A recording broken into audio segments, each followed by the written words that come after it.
What's going on, guys? Welcome to Fantasy Football Focus channel.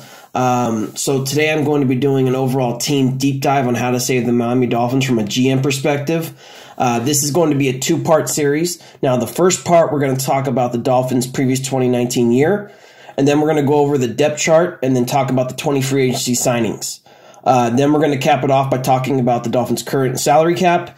Then for part two, we're going to come back and, yes, it'll be me talking about the overall depth chart.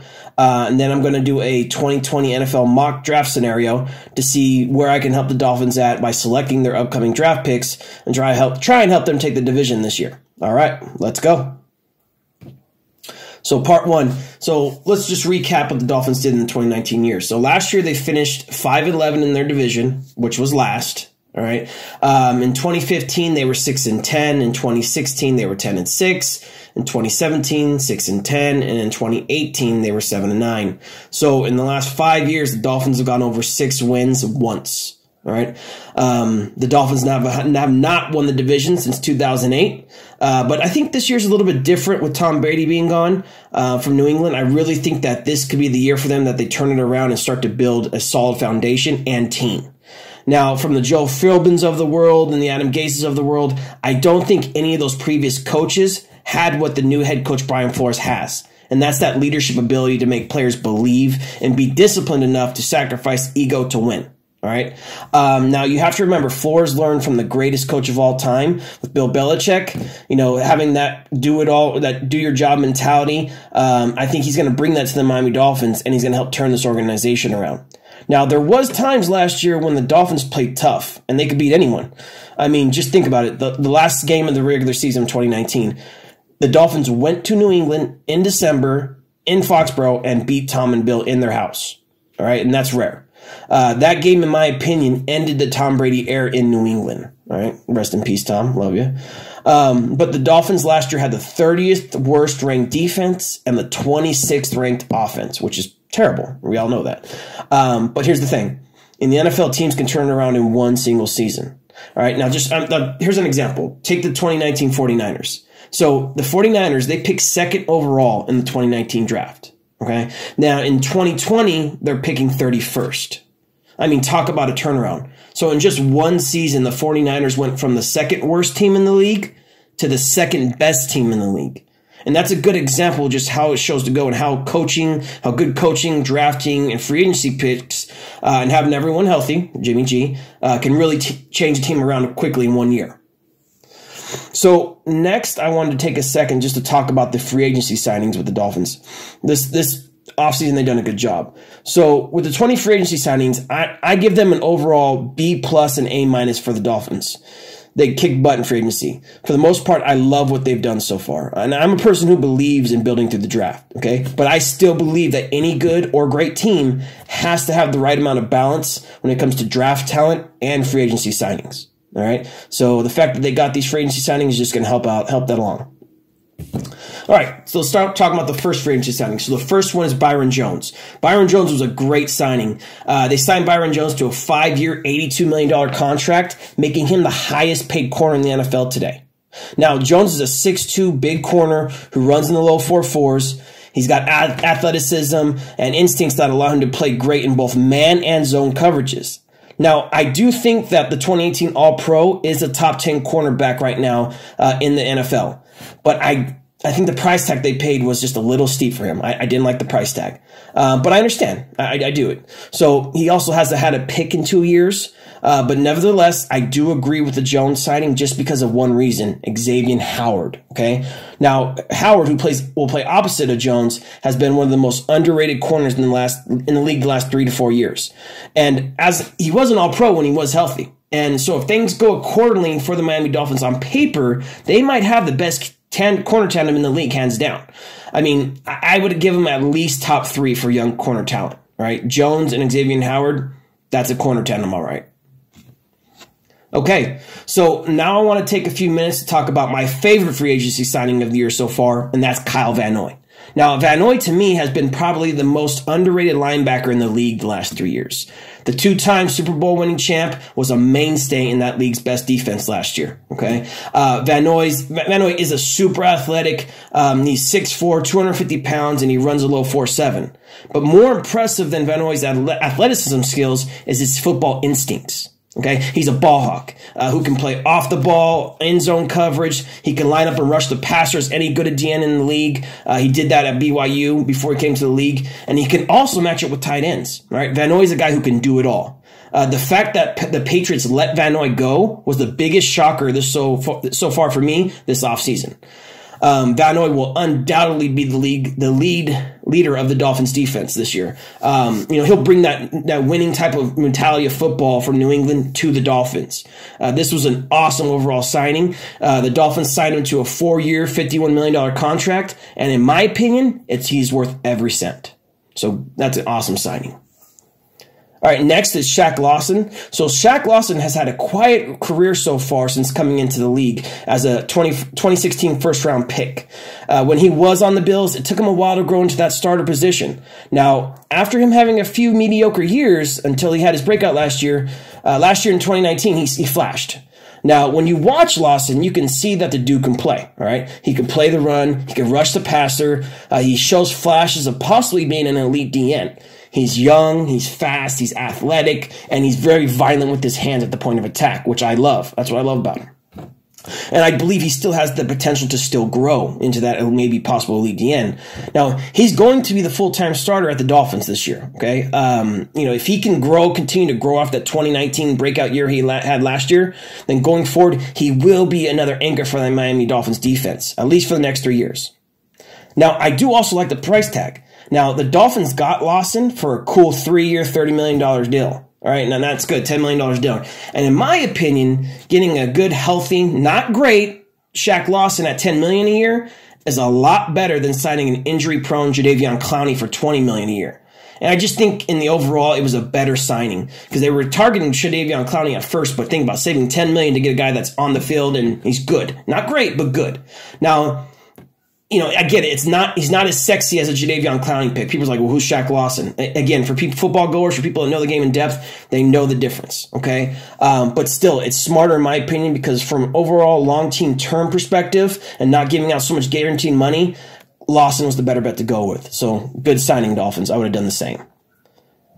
Now, next, I want to talk about Emmanuel Ogbah. Now, Emmanuel Ogbah was another good signing. Now, Ogbah has had some trouble staying healthy for a full season in the past, but when healthy, Ogbah is a solid defensive end. He can play the run like a tank. He can bull rush the passer. Now, he does not have Shaq Lawson's skill set when it comes to getting to the QB and rushing the passer, but he can still get there.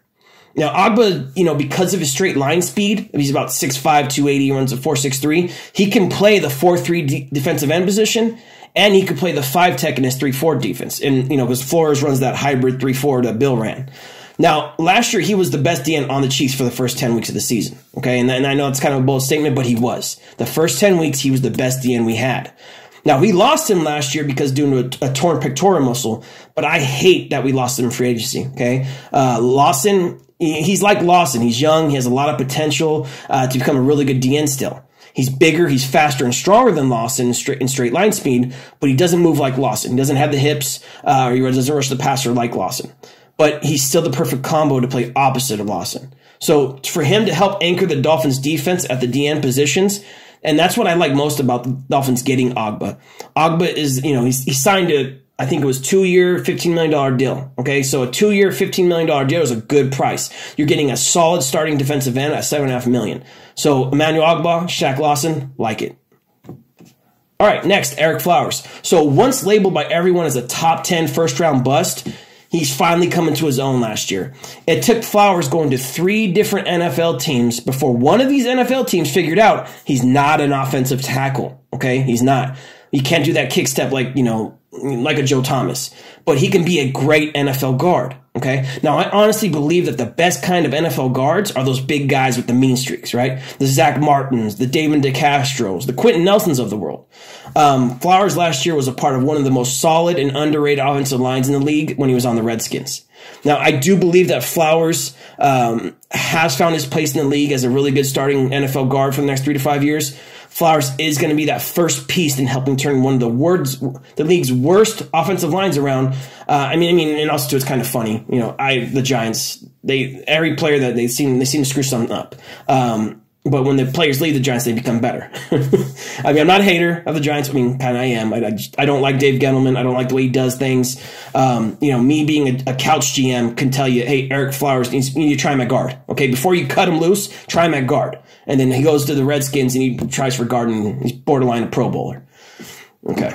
All right, so to kind of sum up the rest of the free agency signings, I want to talk about 3 other people. So Landon Roberts. Now, Landon Roberts was another New England player, ex-New England player who hits like a train. It has been around the league for the last few years that this guy's one of the hardest hitting linebackers, next to Luke Kuechly, Darius Leonard, etc. Now, he's not going to be your do-it-all type of elite linebacker like Kyle Van Noy, but in all reality, he can do it all. He's just not going to be elite. He can cover, he can play fullback, and he blitzes like a freight train. All right, he's not the best in drop back zone coverage, but he's going to push for a starting spot, and he will set the tone along with Kyle Van Noy. So I really like the Roberts signing. And then next, Ted Carreras. So another ex-New England player who is dependable and will most likely be the starting center for the Miami Dolphins come week 1 of the 2020 season. And he's another solid addition to help turn that offensive line around. So think about Flowers at left guard and Carreras at center. Awesome start. And then Jordan Howard. So my brother and some close friends of mine, they know that I think highly of Jordan Howard. I've talked to him before. Now, he might not be an elite running back, but he's that old school type of Jerome type of Bettis runner. He's effective when healthy, and when given the chance, he could be a Pro Bowler. Okay, he is an ex-Pro Bowler who's had some very impressive stats his first 2 years in the league. Okay, when he's sharing time, it's a little bit different. And he's someone who I think can surprise some people this year. If they continue to revamp that offensive line in Miami and they don't draft any RBs, watch for Jordan Howard to have a good year. Okay, now don't get me wrong. If I'm the GM, I'm signing an elite running back up here in the draft. But at the same time, say they decide to go all defense or shore up the line the whole way, then again, Jordan Howard's going to be a good fit there. All right. Okay, cool. All right, guys, so let's talk about the Dolphins' 2020 salary cap. All right, so when it comes to the NFL salary cap and you want to know where your team stands, check out sporttrack.com. Now, I'm not getting paid for any advertising, but it's a website where you can view your team's overall salary cap to kind of break down in detail where your team's at financially, all right? And all other types of aspects as well. You could look at by position, by overall defense, by free agents, and so on. Now, the Dolphins spent some serious money this offseason, and what I thought would be a 3 to 4 year team rebuild, it looks like it's going to be more of a 2 to 3 year rebuild, tops. Now, like I said, the Dolphins spent some serious cash on this free agency, signing a lot of good players in depth that we talked about a second ago. But right now, the Dolphins are currently spending about $173 million total on that, and that's with the free agency signings and the previous depth chart talent. Now, the Dolphins have spent almost double the money on defense this year than what they did on offense in free agency and then overall. All right. They spent by far the most money on their new dynamic duo cornerback, which they're spending $30 million a year for Howard and Jones. So that breaks down to about $15 million. $15 million for Jones, $15 million for Howard. But I get it. If you have 2 elite shutdown quarters, it kills the passing game. And the NFL is a passing game now. Now, spending a lot more money on defense rather than offense, it does make sense. Okay, it does. So especially when you have the almighty Ryan Fitzpatrick as your QB, all right? Because I will tell you, there's no one like Ryan Fitzpatrick. Fitzmagic, baby. I'm just kidding. Again, I have a lot of... I like Ryan Fitzpatrick just because, I guess he won me 2K last year in my fantasy league. And he helped me win a championship, so no big. All right, let's get back to it. So it typically costs the team around $5 to $15 million to sign their rookie draft class. Now, which of that cost when brings that would bring the Dolphins' salary cap to a little bit more than $192 million. If you add about anywhere that $5 to $15 million in to the 173, they're about up to $192 million now. Now, the current total NFL cap space maximum is $198 million. So with all that talent they accumulated, and with them having to have that close to being that close to the max cap, it's a little difficult. Don't get me wrong. Now, I don't like them being that close to the max cap, but if you look at it in detail, you will see that the Dolphins have a lot of dead money dropping off the cap next year. Now, what makes things on a positive note, with that Dolphins 2020 salary cap dropping, they also have a lot of talent they're going to be drafting. In 2021, the Dolphins have, I think, 2 first-rounders, 2 second-rounders, and they're going to be dropping their cap space almost $40 million. All right? So it's a good thing. I think they're going to be good with their draft cap. Okay. So that's it, guys, for the free agency go through, and then also for the recap on, the overall salary cap. Now, if you liked the video, hit the like button at the bottom. If you didn't like it, then leave. Don't come back. No, I'm just playing. So this is Diamond Dan signing out with Fantasy Football Focus. I will see you for part 2. All right, guys.